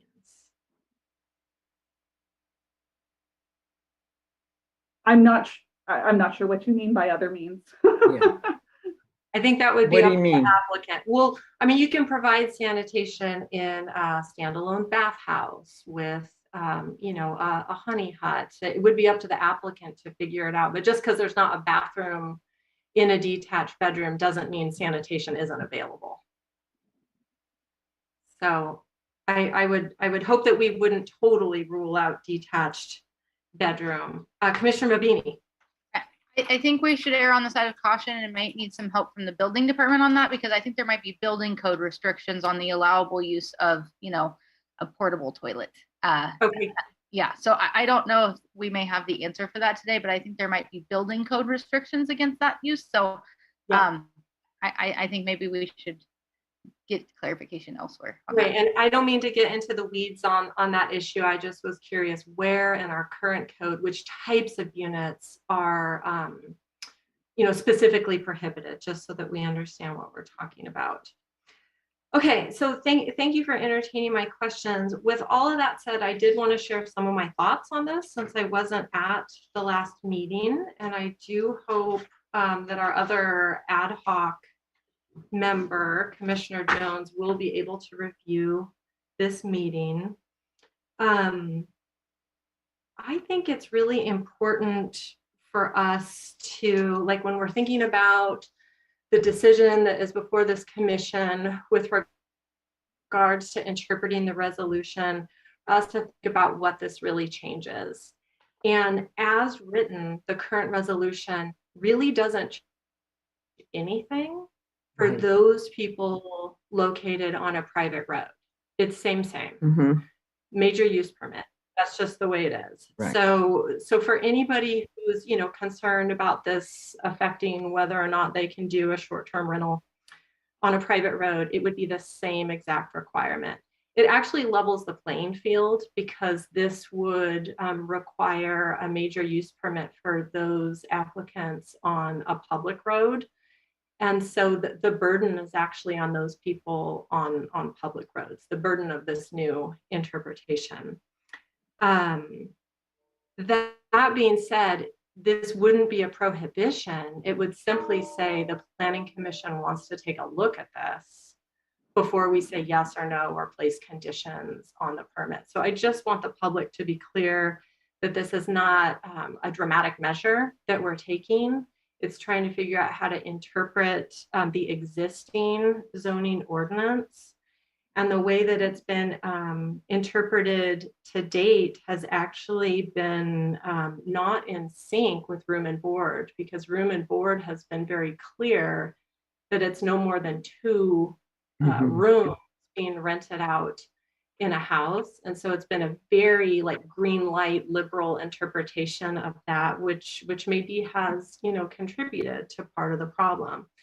So I think what we're wanting to do, and certainly what the current draft of the resolution does, is just to say, let's actually go back to the strict definition of room and board, which is, up to 2 rooms in a house being rented out under room and board. But if you're renting out an entire home, then that needs to be processed under transient habitation and would require a major use permit. So that's just kind of, my read on the whole thing. And what I would hope, there's a change that I would actually like to see made to the current resolution before I would be able to support it. So I am going to go ahead and speak, because maybe we'll be able to have that change made for consideration at our next meeting. I would like to specifically see something in here that the room and board interpretation may be utilized if it strictly meets that definition of 1 or 2 rooms in a unit being rented out. So you cut out, C. Allison. Allison, you cut out. Okay. You're losing. Can you just repeat that, please? Yes. Thank you for letting me know. Can you hear me okay now? Okay, great. So there's a change that I would like to see made to this resolution before I would be ready to support it. And that is that I would like to see the room and board interpretation maintained for those applicants that are truly meeting that definition of room and board, which is an accessory use limited to the rental of not more than 2 rooms within a house that is also occupied full-time as a primary residence. So I don't want to throw the baby out with the bathwater here. In the event that somebody is living in their home and wanting to rent out 1 or 2 rooms short-term, and I've stayed in those types of short-term rentals when I've traveled. People do it. I don't know how many people do it, but people do it. But I don't want to force those folks through transient habitation if they are truly, by the letter of the law, to the definition of room and board. So if we could just see that clarified in there, that is the resolution that I would like to consider at our next meeting. Would any commissioners like to comment on that? Yeah. I would support that because I think that's very true. And I think that happens. And I've stayed in those too, traveling throughout the world. And because there's somebody there, the neighborhood's protected. That's how I feel. Okay, thank you. So that concludes my comments, and I want to give other commissioners one more chance to weigh in before we entertain continuance on this. Okay, seeing no hands raised, I do think we need a vote on the continuance. Is that correct? Yes. Okay. And are we moving this to a date certain? Was there any discussion on which date that we had chosen for that? Let's have that discussion now. And those dates, I wrote it down, but all my papers are, I know we were November 17th and then December 15th was the other one. December 15th does start to push into the holidays a little bit. Let me add, this is a question for Deputy County Counsel. If we were to make that clarification on room and board in the draft ordinance, would that be able to be ready for a November 17th? Deputy County Counsel Matthew Kudrowski. So just one quick reminder, not an ordinance, but a resolution. In thinking about that, I think it may just be some cleanup language in terms of the definition of vacation rental that was defined in the first recital. What's talked about as a vacation rental is not incidental or subordinate, but a vacation rental was defined as the occupancy of a single family residence as transient habitation. And just thinking that through quickly, if we had the word entire, that might resolve the issue, but I have to take a look at the rest of the wording on that. On that second bullet point under C. No, and actually I put it in the definition of vacation rental. Up It would there. be up at the top. Right. First whereas clause. Correct. That's what defines the term vacation rental. And it says occupancy of a single family residence. And if that was clarified to an entire single family residence, I think that would take care of the issue you're noting. Entire. And then Specificity. we might also, just for clarification, need to do that under the second bullet point under C, because right now it says a vacation rental is not incidental or subordinate to a principal residence or agricultural use. Mm-hmm. And I would just say, unless that house is occupied, and basically unless it meets the definition of room and board. Right. We can work on some language, but I've made us be presenting that at that next meeting. Okay. So if it is in fact just cleanup language, do you think that would be, do you have confidence that would be ready for November 17th? We can certainly try and present it on that date. I'm not sure we can get it done, too far in advance of that, to be entirely honest. And we can talk with Ms. Krog about also the things we're trying to get together for the supporting documentation that she was talking about having to go along with this item. So I can't guarantee it'll be up like 10 days in advance.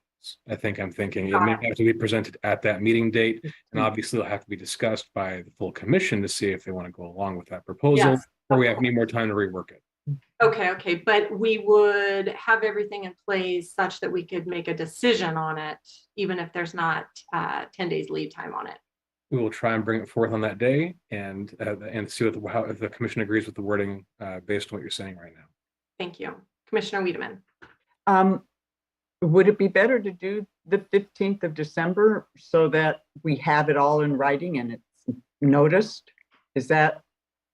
Are we saying that we're going to bring something back, work on it, and then I'm just looking. I mean, if I may, it's a 2-week difference. Yeah, so if I may, I understood when I had spoken with Commissioner Jones, I mean, obviously, she knows her schedule better than I do, but it seemed that she thought that continuing to the next agenda could allow enough time to prepare the background packet that she had talked about during the previous meeting. Though I can't say with absolute certainty that again would be up, 10 days in advance. It might be up, 72 hours in advance for the commission's review of that background packet. But I believe she would be able to be in attendance, or I would hope she is. She didn't note that she had an absence planned or anything like that. But of course, we can't plan for unplanned absences as well.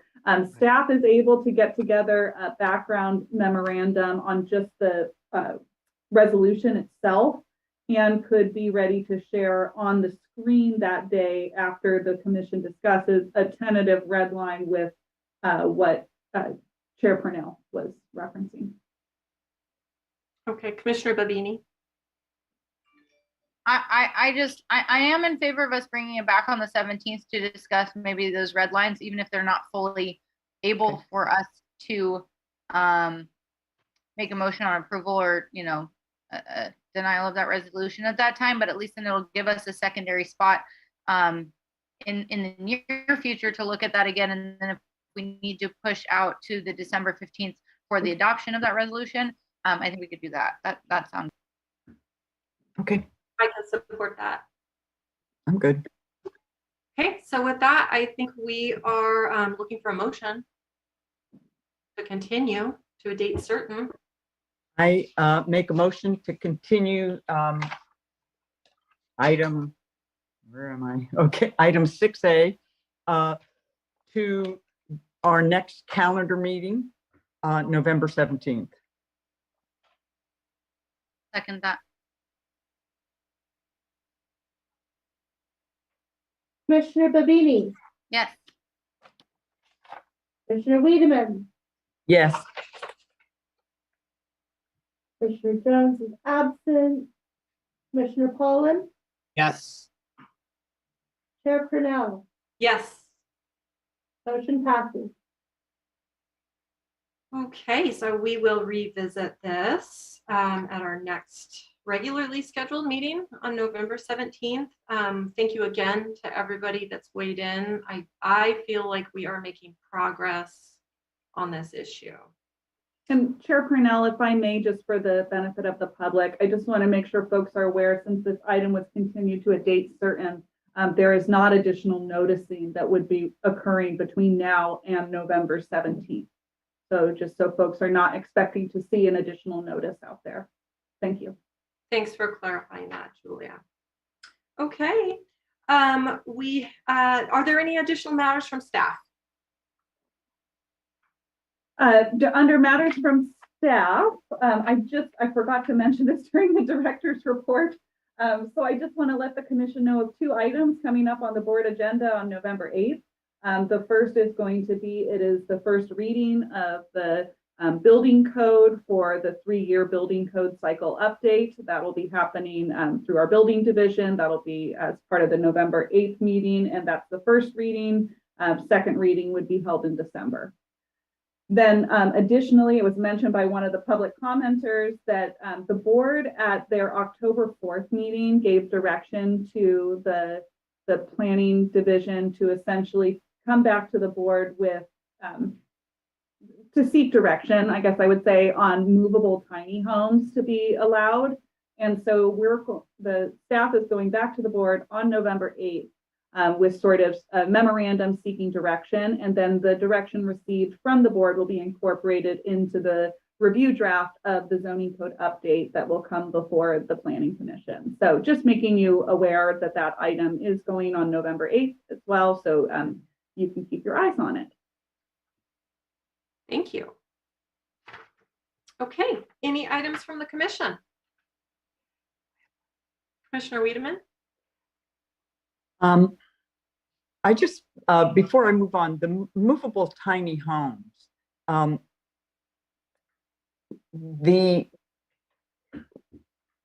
are they framing that? Where are they going with that, Julia? I mean, the intent. Well, I'll find out more on November 8th, I think. Okay. But you know, the board had looked at several different regulations from, you know, Placer County has recently adopted some, Santa Cruz County has recently adopted some as well. And when I talk about movable tiny homes, they're not talking about recreational vehicles. They're talking about structures that are built with the appearance to look like a residential structure.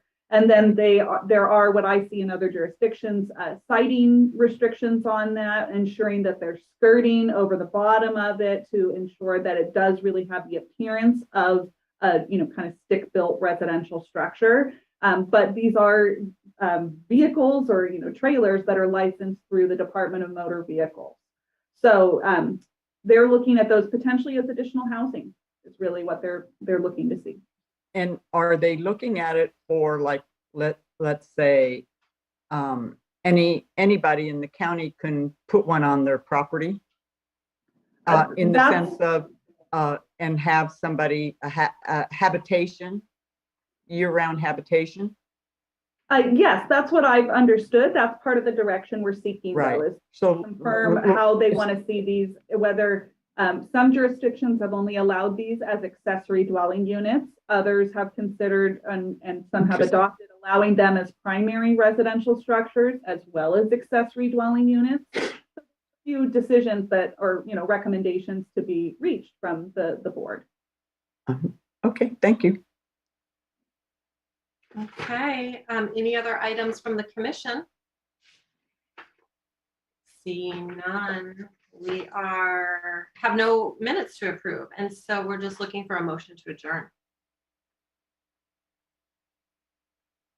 I make a motion to So moved. adjourn.